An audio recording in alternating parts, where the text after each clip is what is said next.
वो दुल्हन बनी स्टेज पर बैठी थी, जो कि शिवानी की रंगत थोड़ी सांवली थी, लेकिन आज लाल लहंगे में ब्यूटिशियन ने उसके नैन नक्श को निखार दिया था। प्रतीक के साथ बैठी हुई वो बहुत ही खूबसूरत लग रही थी, लेकिन दुनिया वालों की नजरें उसके काले रंग पर थीं। तभी उसे किसी की तेज आवाज आई थी, अरे, ये प्रतीक भैया की वाइफ तो बहुत ही काली है। शिवानी के दिल को जैसे किसी ने मुट्ठी में ले लिया था। हाँ, देखो तो सही, लोग कहते हैं चांद सूरज की जोड़ी है, लेकिन ये जोड़ी तो चांद ग्रहण की लग रही है। शायद ये शिवानी की ससुराल के साइड की औरतें थीं। उन औरतों की ये बातें उसके दिल पर तेज तीर की तरह चुभ रही थीं। शिवानी का चेहरा लाल हो रहा था। थोड़ी ही देर बाद विदाई का शोर उठ रहा था। वो स्टेज से उठते उठते एकदम घबराहट में गिरने लगी थी, लेकिन प्रतीक ने अपने मजबूत हाथों से शिवानी को पकड़ लिया था। प्रतीक की मोहब्बत की गर्मी का एहसास जैसे इन सारी बातों पर हावी हो गया था। शिवानी का दिल एकदम ही उन बातों से थोड़ा हल्का फुल्का हो गया था। विदाई के टाइम पर प्रतीक शिवानी के साथ चल रहा था। शिवानी अपनी मम्मी पापा से मिलकर रोने लगी। राघव भैया शिवानी को गले लगाकर विदा करने चले तो शिवानी रोने लगी। प्रतीक शिवानी के मम्मी पापा को भरोसा दिला रहा था कि वो उनकी बेटी को बहुत खुश रखेगा, कभी भी उसकी आंखों में आंसू आने नहीं देगा। प्रतीक कार की फ्रंट सीट पर, और जबकि शिवानी पीछे अपनी सास और प्रतीक की कजिन अनीता के साथ बैठी थी। अनीता शिवानी को नफरत से देखकर और खूब अपने बाल झटक झटक कर दिखा रही थी। अजनबी लोगों में शादी हुई थी, न जाने वहां का माहौल कैसा होगा, पता नहीं सास ससुर का बर्ताव कैसा होगा। शादी से पहले तो सभी मीठे बनते हैं। प्रतीक के दोनों छोटे भाइयों ने अपने दोस्तों के साथ मिलकर अपनी भाभी का शानदार वेलकम किया था और शिवानी को लॉन्च में बिठा दिया गया, जबकि प्रतीक बाहर अपने दोस्तों के साथ था। वैसे भाभी, इस लड़की को ढूंढने में आपने इतने साल लगा दिए, प्रतीक की चाची ऐतराज से कह रही थी। शिवानी सर झुकाए बैठी उनकी बातें सुन रही थी। कानों में फुसफुसाहट, दबी दबी आवाज से और तीर की तरह चुभने वाली बातें। शिवानी ने अपने हाथों को देखा।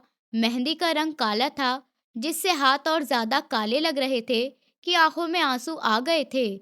उसको ये भरोसा तो हो ही गया था कि ससुराल की औरतों की जबान बहुत तेज चलती है। सास के बिहेवियर का शिवानी को अभी तक अंदाजा नहीं हुआ था कि वो दिल से उसे अपनी बहू एक्सेप्ट कर चुकी हैं या फिर अपने बेटे के पसंद की वजह से जबरदस्ती का रिश्ता निभा रही हैं।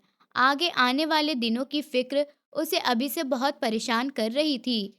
थोड़ी ही देर बाद अनीता ने शिवानी को प्रतीक के कमरे में बिठा दिया और शिवानी से कहने लगी, लो भाई, इस महल जैसे कमरे में राज करो। तुम्हारी किस्मत तो बड़ी ही लकी है।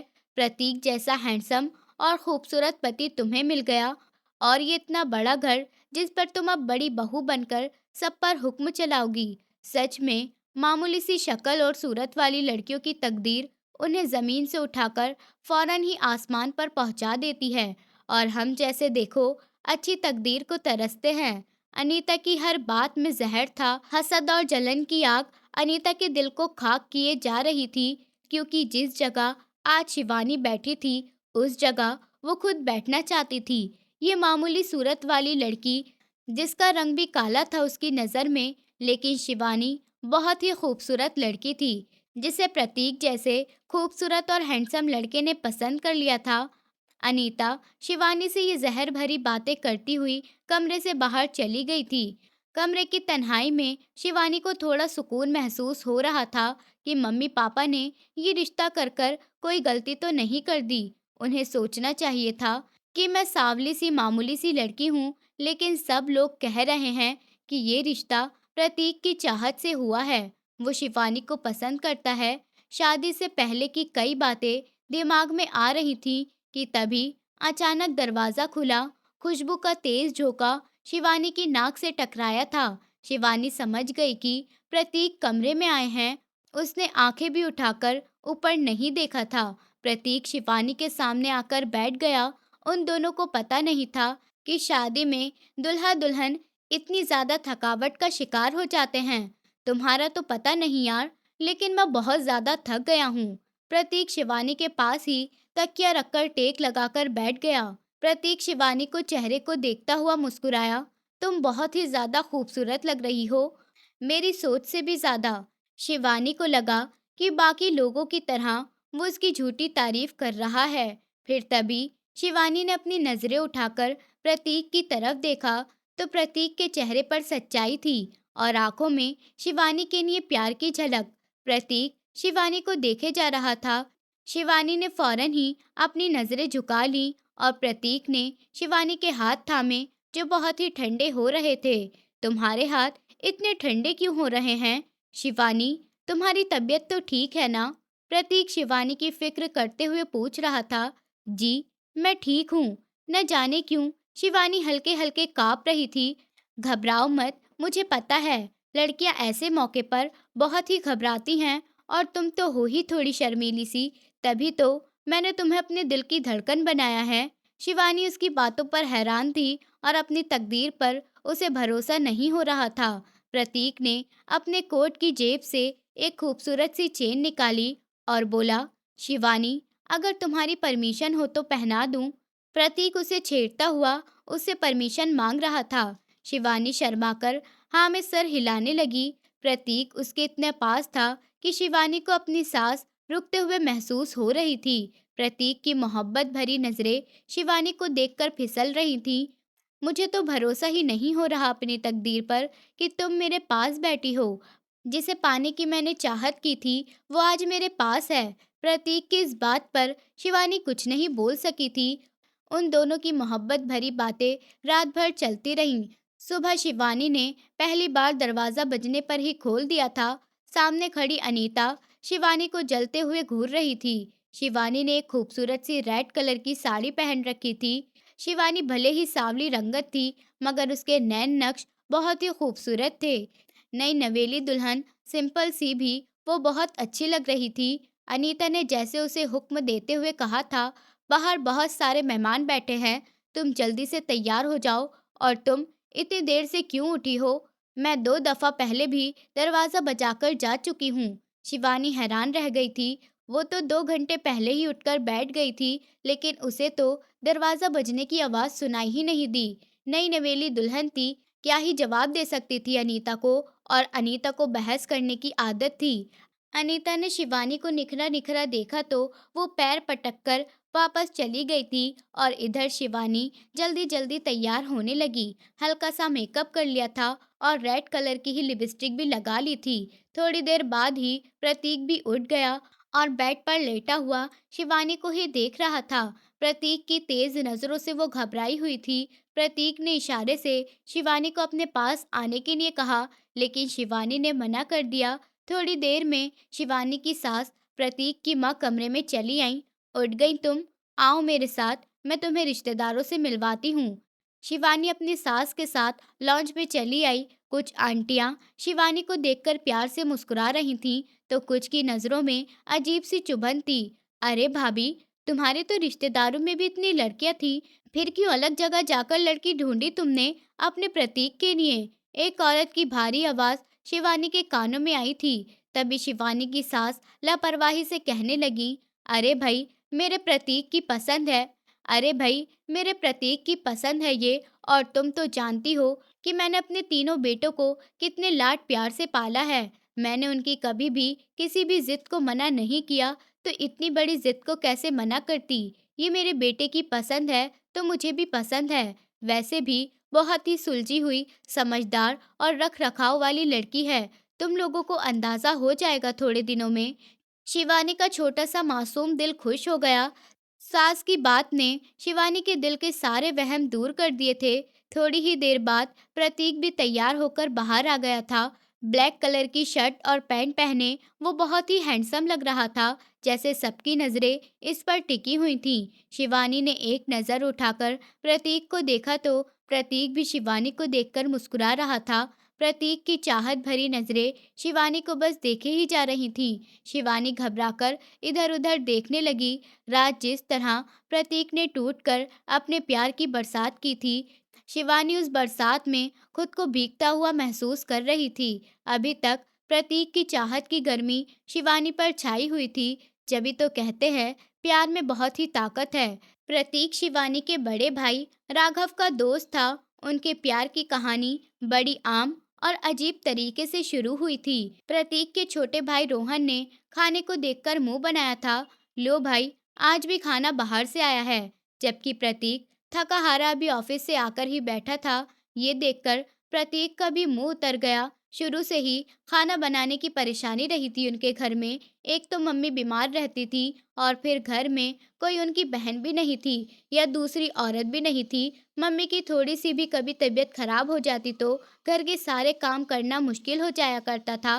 काम वाली रखी हुई थी कपड़े धोने और इस्त्री करने के लिए, लेकिन बाकी सारे काम मम्मी बेचारी खुद ही किया करती थी। लेकिन सबसे बड़ी परेशानी थी खाना बनाने की, जो मम्मी अब नहीं बना पाती थी। इतनी देर किचन में खड़े होकर खाना बनाना मम्मी के लिए बहुत मुश्किल हो जाता था। उनके जोड़ों में दर्द रहने की वजह से वो खाना नहीं बना पाती थी। फिर ये भी एक बड़ा ही अजीब दिन था जब मम्मी मौसी के घर गई हुई थी, तो घर में खाना बनाने के लिए कोई भी नहीं था। प्रतीक और राघव की दोस्ती ऑफिस से शुरू हुई थी, तो उस दिन राघव प्रतीक को घर ले गया चाय पिलाने के लिए। लेकिन दोपहर का टाइम हो रहा था और प्रतीक के चेहरे पर थकन भी थी और भूख भी। दोपहर के 2 बज रहे थे। आज ऑफिस की जल्दी छुट्टी होने की वजह से राघव प्रतीक को अपने ही साथ घर ले आया था। तो प्रतीक भी राघव के कहने पर उसके साथ चला आया, ये सोचकर कि घर पर तो मम्मी होंगी नहीं और घर भी सारा बिखरा पड़ा होगा। और राघव की बात पर प्रतीक दिल ही दिल में खुश हुआ जब राघव ने कहा, अरे यार प्रतीक, खाने का टाइम हो रहा है, चलो खाना खा ही लेते हैं, फिर तुम्हें बाद में चाय पिलाता हूँ। अरे नहीं नहीं, छोड़ो, क्या परेशान होना खाने के लिए, बस चाय ही बनवा लो तुम। अच्छा, मैं अभी आता हूँ। ये कहकर राघव प्रतीक को ड्राइंग रूम में बिठाकर बाहर चला गया था। फिर जल्दी ही राघव वापस भी आ गया। फिर वो दोनों बैठकर ऑफिस के बारे में डिस्कस करने लगे। लेकिन फिर थोड़ी ही देर में ड्राइंग रूम में कोई आया था। ट्रे में सजा हुआ खुशबूदार खाना देखकर प्रतीक की भूख और बढ़ गई थी। आज तो शिवानी ने भिंडी बना रखी हैं, अभी जल्दी जल्दी में यही ले आया हूँ, फिर किसी दिन करूँगा तुम्हारी अच्छी सी दावत। राघव के ये कहने पर प्रतीक शर्मिंदा हो गया। छोड़ो यार, परेशान क्यों हो रहे हो, भिंडी भी मुझे बहुत पसंद है। नरम नरम रोटियां खाना खाकर प्रतीक का दिल खुश हो गया था। भिंडियाँ इतनी स्वादिष्ट बनी हुई थी कि शायद पहले ही कभी प्रतीक ने ऐसी भिंडियाँ खाई हों। भिंडियाँ इतनी अच्छी बनी हुई थी कि प्रतीक ज़्यादा ही खाना खा गया था और तारीफ करे बिना रह न सका था। यार आंटी को थैंक यू बोल देना, आज इतना मज़ेदार खाना खिलाया है उन्होंने। राघव हंसने लगा और बोला, मम्मी कहाँ बनाती हैं अब खाना, एटलीस्ट मम्मी तो अब किचन में खड़ी भी नहीं होती। शिवानी है मेरी बहन, उसने ही पूरा घर संभाल रखा है, उसके हाथों में तो जादू है। जैसे मैं तो ये सोचकर परेशान हो जाता हूँ कि जब शिवानी शादी कर कर अपने घर चली जाएगी तो हमारे घर का क्या होगा। हमें तो शिवानी के हाथ के खाने की ऐसी आदत पड़ गई है कि किसी और के हाथ का खाना पसंद ही नहीं आता। प्रतीक हंसने लगा। फिर 3-4 दफा राघव प्रतीक को अपने साथ घर ले आया था। खाने पर प्रतीक शिवानी के हाथ का इतना स्वादिष्ट खाना खाकर उसका दीवाना सा हो गया था। प्रतीक अपने पेट से ज्यादा खाना खा लिया करता था। खाना इतना स्वादिष्ट होता कि मन करता और खा लो और खा लो। प्रतीक बस एक बार उसे स्वादिष्ट खाना बनाने वाली लड़की को देखना चाहता था। जो लड़की इतने मजे मजे के खाने बनाती थी, वो खुद कैसी होगी। राघव के घर का माहौल बहुत ही खामोश और सुकून से भरा हुआ था। प्रतीक के चाचा की बेटी की शादी होने लगी तो प्रतीक ने राघव और उसकी फैमिली को भी इनवाइट कर लिया था। प्रतीक के चाचा का घर पास में ही था और उनकी 2 बेटियां थीं, अनीता और प्रीति। प्रीति की शादी हो रही थी, लेकिन प्रतीक के चाचा की दोनों बेटियों में सलीका नाम की कोई चीज नहीं थी। प्रतीक की माँ की तबीयत खराब रहती तो घर के काम के लिए परेशानी होती थी। अनीता बार बार प्रतीक के ऑफिस से घर आने से पहले ही पहुंच जाया करती थी और उसके सामने ऐसा दिखावा करती बड़ी मम्मी, आपके घर का काम मैं करवा लूंगी, लेकिन प्रतीक जब भी घर आता तो उसे सब फैला हुआ ही मिलता। अनीता प्रतीक के आसपास मंडराती रहती थी, लेकिन प्रतीक को उसमें जरा सी भी दिलचस्पी नहीं थी। प्रतीक, रोहित और रोहन तीनों भाई मिलकर अपनी माँ के साथ घर का काम भी करवा दिया करते थे, लेकिन फिर भी दोनों छोटी भाइयों की स्टडी और प्रतीक का ऑफिस का वर्क भी तो हुआ करता था। फिर पहली बार प्रतीक ने शादी में शिवानी को देखा था। प्रतीक राघव की मम्मी से मिलने आया था, लेकिन उनके बराबर में बैठी सांवली सी मासूम सी लड़की को देखकर चौंक गया। प्रतीक को अपने पास खड़ा देखकर शिवानी ने फौरन ही अपनी नजरें झुका ली थी। शिवानी ने सिंपल से कपड़े पहने हुए थे और वो बाकी सब लड़कियों से अलग ही लग रही थी। तो ये है क्या वो लड़की जिसने अपना पूरा घर संभाल रखा है, इतना मजेदार खाना बनाती है। जब राघव की मम्मी ने शिवानी से कहा, शिवानी बेटा, भाई को कॉल कर लो, चलो अब घर जाना है, तो प्रतीक को भरोसा हो गया कि हाँ, यही शिवानी है। प्रतीक का दिल पता नहीं क्यों शिवानी को देखकर धड़क उठा था। जब तक राघव उनके पास नहीं आया, प्रतीक उनके पास से हिला भी नहीं था। शिवानी प्रतीक को देखकर हैरान थी, क्योंकि प्रतीक बार बार शिवानी को ही देखे जा रहा था। शिवानी अजीब से ही झिझक महसूस कर रही थी। प्रतीक पता नहीं क्यों शिवानी को देख देख कर मुस्कुराए जा रहा था। और घर जाने के बाद शिवानी को काफी दिन तक प्रतीक का यूं देखना याद आता रहा। और एक दिन मम्मी की बात पर शिवानी बुरी तरह चौंक गई, जब मम्मी शिवानी से कहने लगी कि वो राघव का दोस्त है ना प्रतीक, उसकी मम्मी तुम्हें देखने के लिए आ रही हैं। मैं तो चाह रही हूँ बेटा, बस किसी तरह तुम उन्हें पसंद आ जाओ। इतना अच्छा लड़का है, इतनी अच्छी जॉब करता है, घर बार सब कुछ बहुत बढ़िया है। मम्मी शिवानी को बहुत खुशी से बता रही थी, जबकि शिवानी के चेहरे पर भी मुस्कुराहट आ गई। शिवानी बेटा, जल्दी से तैयार हो जाओ, वो लोग बस आते ही होंगे। मम्मी ने शिवानी को किचन में काम करते हुए देखकर परेशानी से कहा था। शिवानी के रिश्ते वाले आ रहे थे और वह अभी तक तैयार भी नहीं हुई थी। समोसे तल रही थी, तो मम्मी ने कहा, जाओ बेटा, समोसे मैं कर लूंगी, तुम जाकर रेडी हो जाओ। शिवानी मम्मी की बात सुनकर रेडी होने चली गई थी। उसे एक अजीब-सी घबराहट हो रही थी। अभी तक उसके काफ़ी सारे रिश्ते आ चुके थे। कुछ रिश्ते शिवानी के घरवालों को पसंद नहीं आए थे, तो कुछ को शिवानी पसंद नहीं आई थी।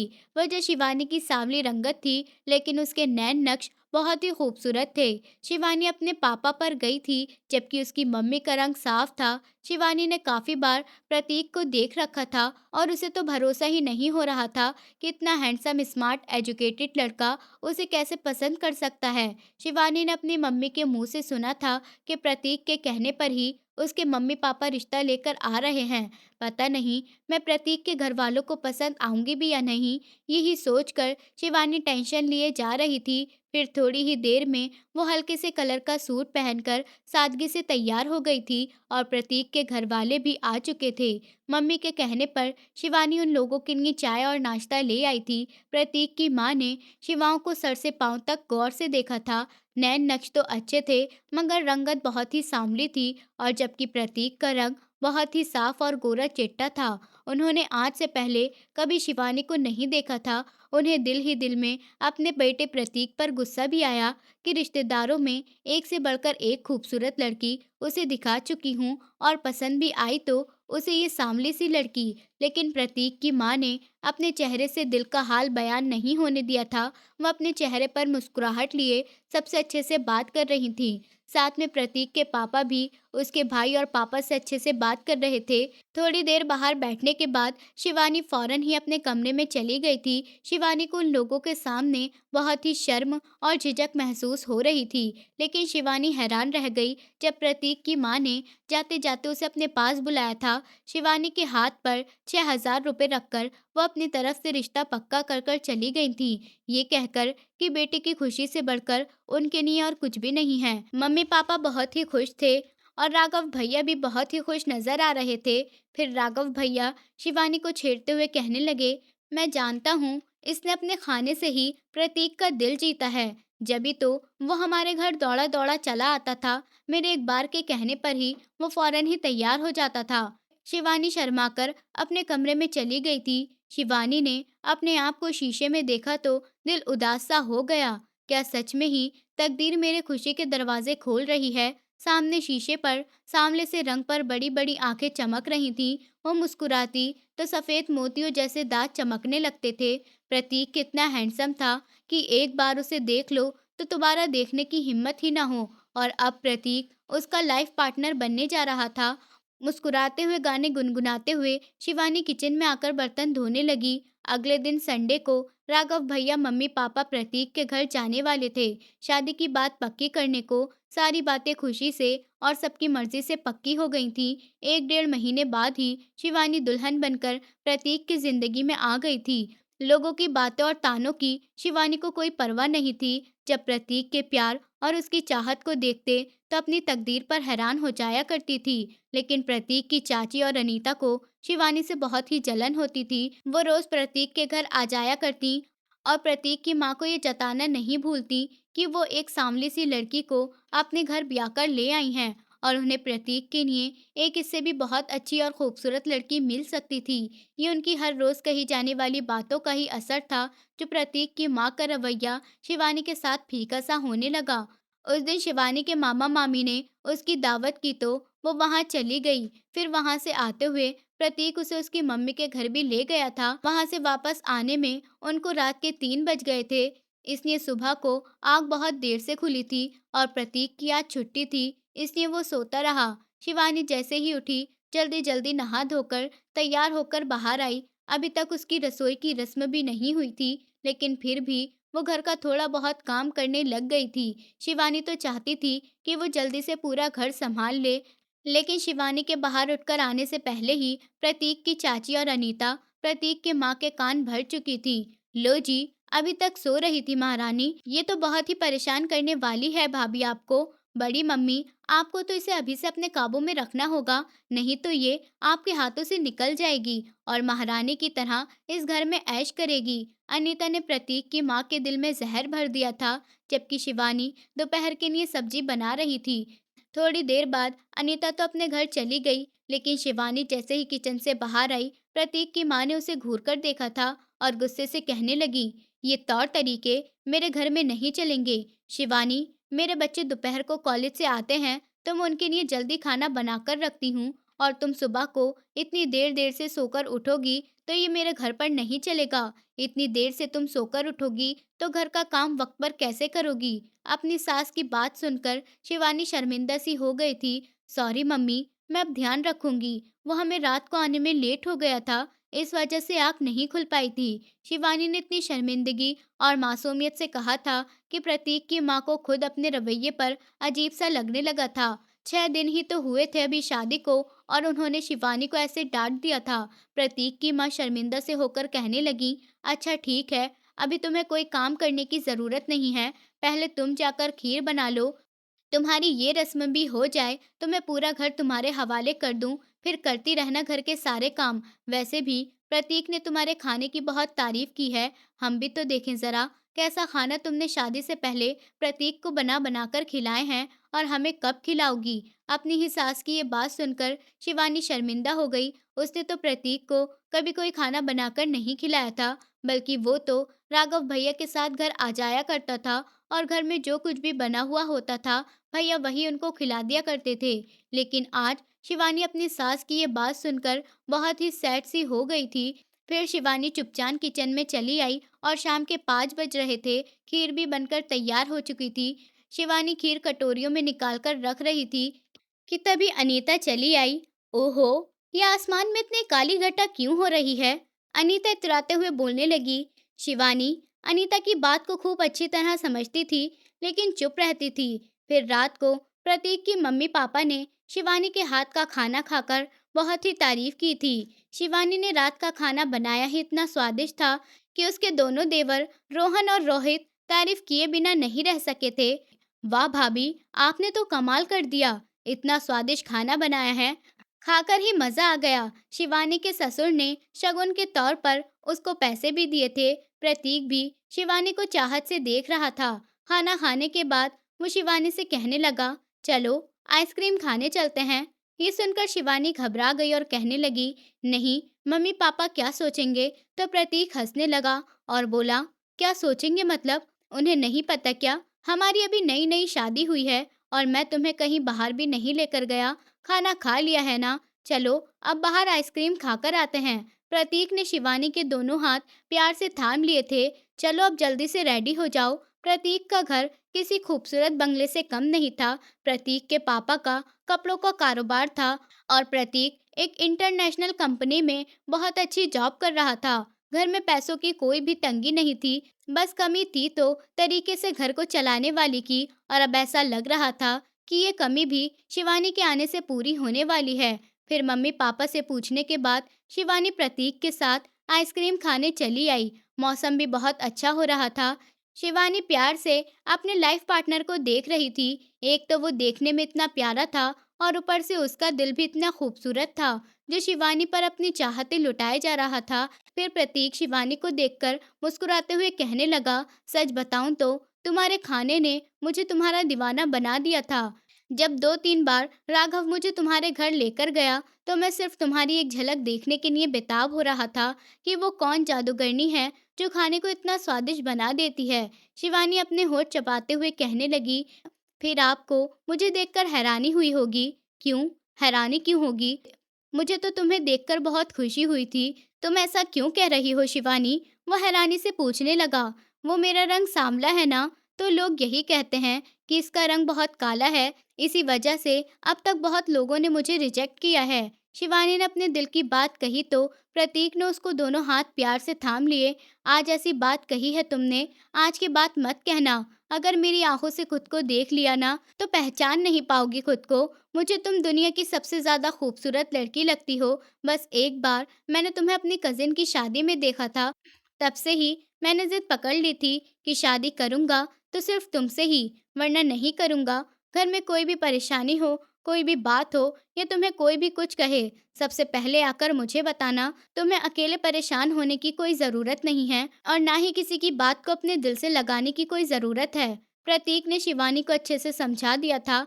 एक अच्छा वक्त गुजार कर वो घर आए थे, लेकिन शिवानी नहीं जानती थी कि आगे की ज़िंदगी उसके लिए कितनी चुनौतियां लेकर खड़ी है। उस दिन प्रतीक की चाची प्रतीक के घर चली आईं और शिवानी किचन साफ कर रही थी। काम करने के बाद भी उसके कपड़े बहुत ही खूबसूरत थे। शिवानी ने हल्का फुल्का मेकअप कर रखा था। अपनी सास के कहने पर वो चाची के लिए चाय बना रही थी। अभी तक तुमने काम वाली को कपड़े धोने के लिए लगा रखा है, अब तो तुम्हारी बहू आ गई है, अब हटा दो इस काम वाली को। प्रतीक की चाची ने प्रतीक की माँ को भड़काने की कोशिश की थी, तो प्रतीक की माँ कहने लगी, इतना काम कैसे करेगी बेचारी। शिवानी की सास की आवाज में नमी थी, तो प्रतीक की चाची के तन बदन में आग लग गई। क्यों नहीं करेगी? तुम करवाओगी तो करेगी भी।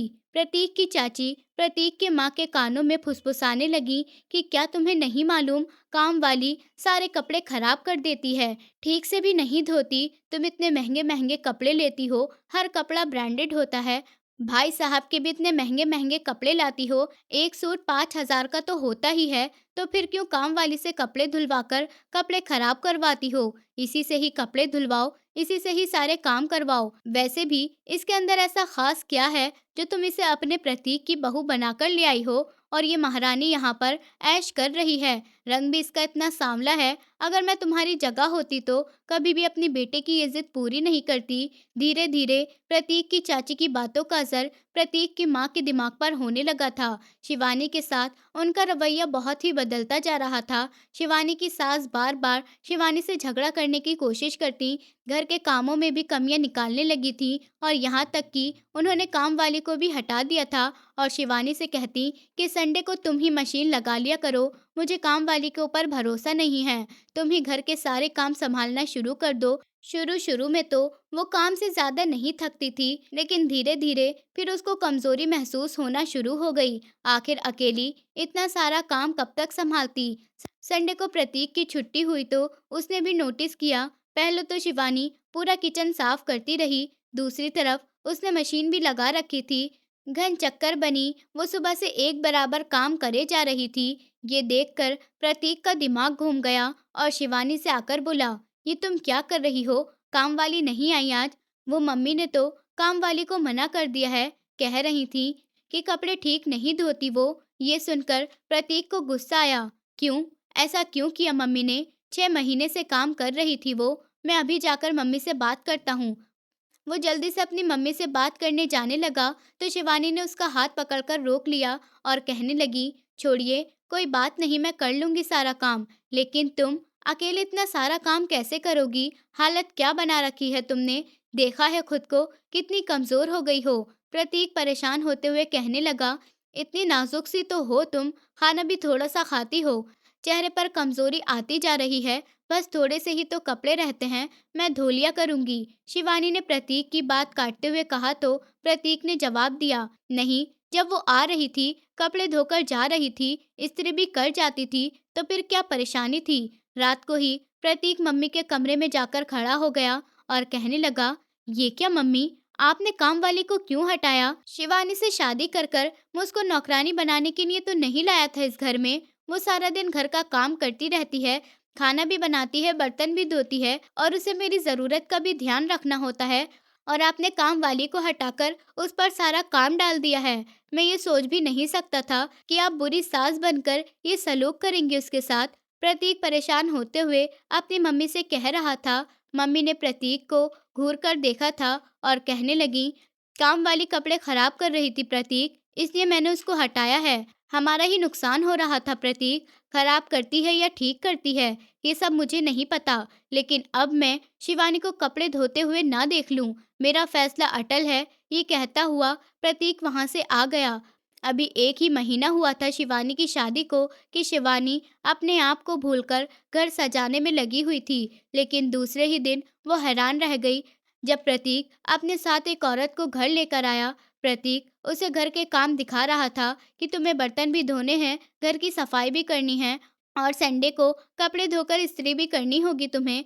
प्रतीक की माँ हैरान होकर बोली, ये कौन है? नौजवान औरत, बड़ी हट्टी कट्टी सी। तो प्रतीक ने जवाब दिया, आपको वो काम वाली पसंद नहीं थी ना, इसलिए मैं इसको ले आया हूँ। आपसे ये करेगी घर का काम। प्रतीक की माँ को गुस्सा तो बहुत आया, लेकिन वो चुप रही और ये काम वाली रोज आने लगी थी तो शिवानी को भी थोड़ा सुकून मिल गया था। घर के कामों से फुर्सत मिलने लगी थी। शिवानी अब बस खाना बनाती और अपने कमरे की सफाई करती और प्रतीक के कपड़े इस्त्री कर कर अलमारी में रख देती। बाकी अच्छा खासा काम ये नई काम वाली कर लिया करती थी। प्रतीक इससे अच्छी खासी सैलरी दे रहा था, लेकिन प्रतीक की माँ शिवानी को बातें सुनाती, कैसा जादू कर दिया है तुमने मेरे बेटे पर, वो तुम्हारा गुलाम ही बनकर रह गया है। इतनी खूबसूरत तो तुम हो नहीं। शिवानी की सास ने उसे घूरते हुए देखा था। शिवानी चुप रही। वो उसके हस्बैंड की माँ थी, वो कुछ भी बोल सकती थी, उनका हक था। लेकिन प्रतीक तो शिवानी से इतना प्यार करता था, उसकी हर चीज का ध्यान रखता था,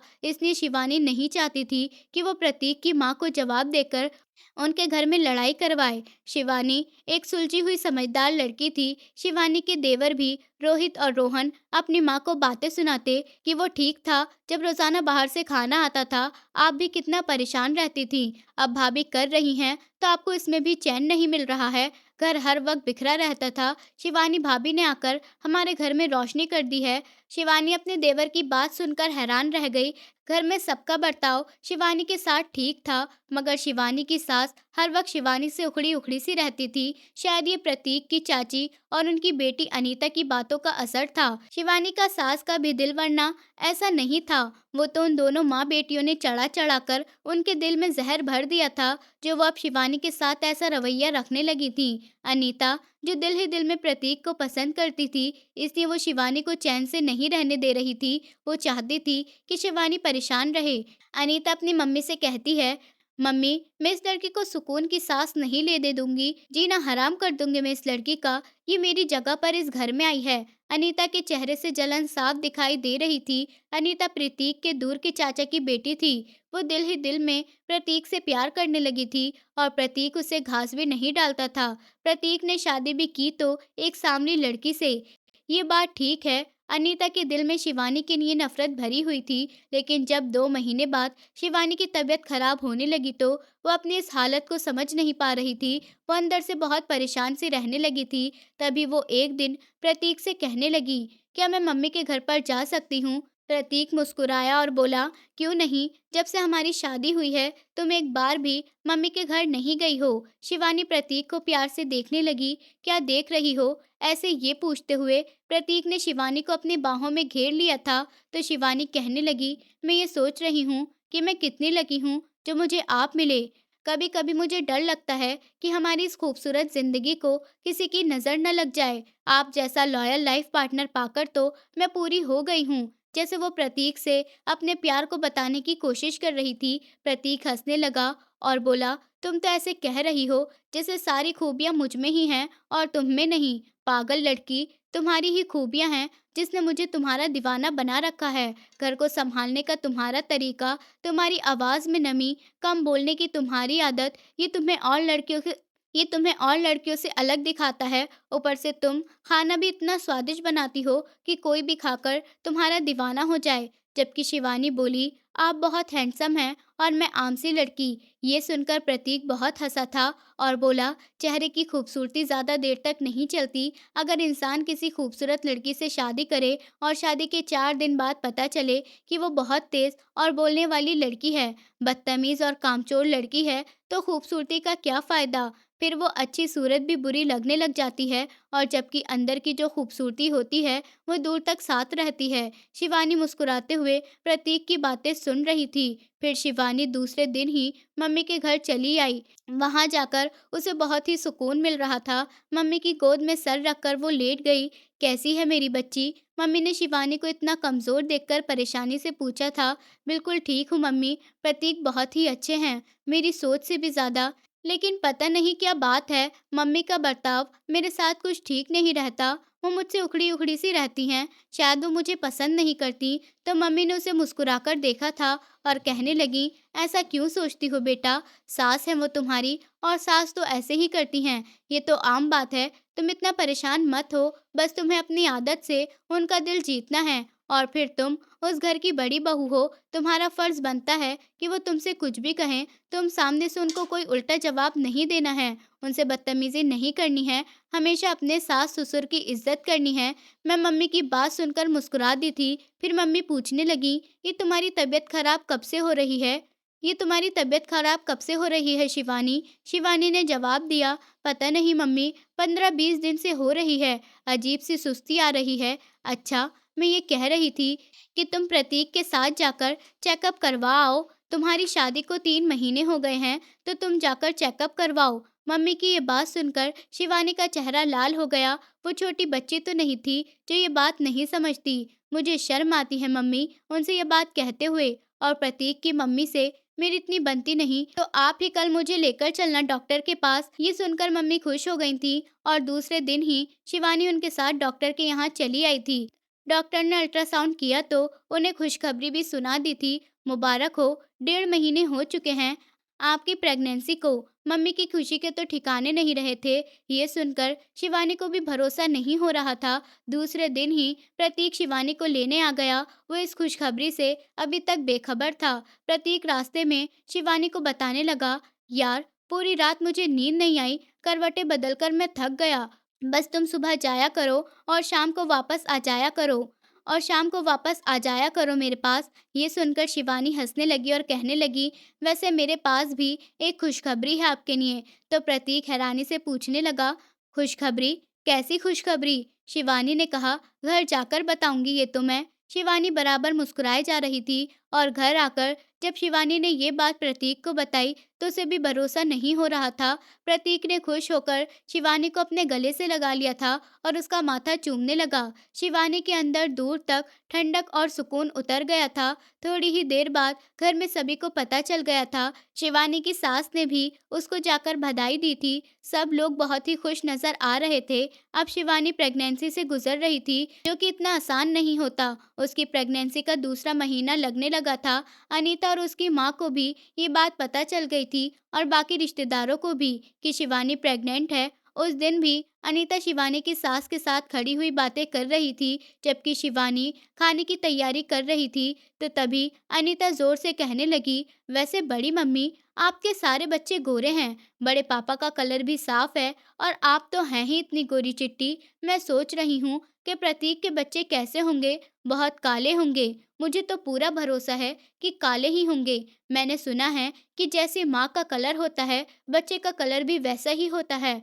वैसे प्रतीक के बच्चे लगेंगे कैसे काले-काले, और जबकि प्रतीक इतना हैंडसम है, अनीता की ये बात शिवानी के दिल पर जाकर लगी थी। शिवानी भले ही किचन में काम कर रही थी, लेकिन अनीता की जहरीली बातें उसे साफ सुनाई दे रही थीं। अनीता की बातों का असर शिवानी की सास के ऊपर भी हो गया था कि तभी वो शिवानी को आवाज लगाते हुए कहने लगी, जल्दी खाना बना लो, दोपहर का वक्त होने वाला है। तुम तो बहुत ही सुस्ती दिखाती हो शिवानी। शिवानी की सास उसे डांटते हुए कह रही थी, लेकिन शिवानी चुपचाप खाना बनाती रही कि तभी अनीता प्रतीक की माँ से कहने लगी, बड़ी मम्मी, इसके नखरे देखने की जरूरत नहीं है कि ये नखरे दिखाए आपको। आखिर आपने भी तो 3 बच्चे पैदा किए हैं। सांवली के नखरे देखने की कोई जरूरत नहीं है। बच्चा काला हुआ तो सब लोग मजाक उड़ाएंगे। देख लेना आप, वो तो जहर घोर कर चलती बनी थी, लेकिन उसकी कही हुई बातों पर शिवानी की सास दिल ही दिल में तिल मिला रही थी। आजकल शिवानी की सास उससे बहुत ज्यादा बुरा बर्ताव करने लगी थी। उनका बस नहीं चलता कि वो शिवानी को प्रतीक की जिंदगी से बाहर निकाल फेंकें। ये उन दोनों माँ बेटियों की बातों का असर था कि शिवानी की सास को यह एहसास होता कि उन्होंने प्रतीक की शिवानी से शादी कर कर अपनी जिंदगी की सबसे बड़ी गलती की है। शिवानी से ज्यादा खूबसूरत बहू इस घर में आ सकती थी, ताकि सब लोग देखकर उसकी तारीफ करते। अभी तक तो जितनी भी औरतें इस घर में आई थीं, सभी ने ये बात कही थी कि प्रतीक की पत्नी इतनी काली क्यों है, क्या आपको ये लड़की मिली थी? और अब तो वो माँ भी बनने वाली थी। ठीक कहती है अनीता, जैसी ये है ऐसे ही इसके बच्चे भी होंगे। और इधर शिवानी भगवान से प्रार्थना कर रही थी कि उसकी सास का बर्ताव उसके साथ ठीक हो जाए, ताकि शिवानी की खुशियों भरी जिंदगी पूरी हो जाए। एक तरफ तो प्रतीक शिवानी को दिलो जान से ध्यान रखता है, तो दूसरी तरफ प्रतीक की माँ के बर्ताव की वजह से शिवानी दिमागी तौर पर परेशान रहती। एक दिन शिवानी प्रतीक से खोए खोए अंदाज में कहने लगी, मैं ऐसा क्या करूं जो मम्मी मुझसे खुश हो जाएं? उन्हें ऐसा लगता है कि उन्होंने मुझे इस घर में लाकर सबसे बड़ी गलती की है। क्या मेरी शक्ल सूरत सच में इतनी बुरी है? प्रतीक शिवानी की ये बात सुनकर प्रतीक ने उसे घूर कर देखा था और कहने लगा, मैंने तुमसे कहा था ना, अपनी शक्ल सूरत के बारे में तुम कोई बात नहीं करोगी। कितना समझाया था मैंने तुम्हें उस दिन। तुम परेशान मत हो, मैं मम्मी से बात करता हूँ। इस हालत में तुम्हें टेंशन लेने परेशान होने की कोई ज़रूरत नहीं है। और कल हमें डॉक्टर के पास भी तो जाना है ना। चलो शिवानी, आराम करो तुम अब। प्रतीक को अपनी माँ पर बहुत गुस्सा आ रहा था। शिवानी के सो जाने के बाद प्रतीक उठकर अपनी माँ के कमरे में आया और कहने लगा, मम्मी, आप शिवानी के साथ ही कैसा बर्ताव कर रही हैं? पापा, आप ही समझाएं इन्हें। प्रतीक परेशान हो गया था। पापा सर हिलाते हुए कहने लगे, मैं क्या समझाऊं इस पागल औरत को। हीरा आया है इस घर में, लेकिन इस औरत को उसकी कदर ही नहीं है। देखो तो सही, उस बच्ची ने कैसे उस पूरे घर को संभाल रखा है। प्रतीक की माँ ने प्रतीक की तरफ गुस्से से देखा था और कहने लगी, उसने कहाँ संभाल रखा है? तुमने रख तो रखी है काम वाली, सारा काम तो वो करती है। वो तो महारानी बस खाना बनाती है। तो मम्मी, आपने उसकी हालत तो देखी है, वो प्रेगनेंसी से गुजर रही है। वो इतने सारे काम करने की हालत में नहीं है। आपकी वजह से वो परेशान रहती है। हर वक्त यही सोचती रहती है कि आपका बर्ताव उसके साथ ठीक क्यों नहीं है। वो ऐसा क्या करे कि आप उसके साथ ठीक हो जाएं। सांवली है या गोरी है, जब मुझे उसके रंग से कोई फर्क नहीं पड़ता, तो आप लोगों को भी नहीं पड़ना चाहिए। दुनिया वालों का काम है बोलना। अगर उनके बोलने से हम चलेंगे, तो अपनी जिंदगी खुद बर्बाद कर बैठेंगे। प्रतीक ने एक गहरी बात कही थी, खूबसूरती तो किसी के पास भी नहीं रहती। एक दिन सबको मर ही जाना है मम्मी, लेकिन अच्छा बर्ताव, अच्छा दिल, ये हमेशा जिंदा रहता है। आप इस बात को समझिए, शिवानी का दिल बहुत ज्यादा खूबसूरत है। वो आपको दिल से अपनी माँ समझती है और पापा को भी अपने पापा की तरह इज्जत देती है। अगर उसकी जगह कोई तेज तर्रार लड़की आ जाती, जो आपके साथ चीखती चिल्लाती बदतमीजी करती, फिर उसकी खूबसूरती भी आपको जहर लगने लगती। पापा हैरानी से प्रतीक को देख रहे थे। अपने मुंह के बेटे से इतनी समझदारी की बातें सुनकर उनको खुशी हो रही थी, जबकि प्रतीक के माँ के चेहरे पर शर्म थी। लेकिन वो अनीता और उसकी माँ कहती हैं कि अगर मेरे घर में खूबसूरत बहू होती, तो हमारे घर में 4 चांद लग जाते। और जबकि ये लड़की इतनी मामूली सी शक्ल की है और मैं इसे अपने घर की सबसे बड़ी बहू बनाकर ले आई हूँ। ये सुनकर प्रतीक का दिमाग घूम गया था। अच्छा, तो ये बात है। जब भी तो मैं कहूँ, कौन है जो आपके दिल में इतना जहर घोल रहा है? शिवानी के लिए।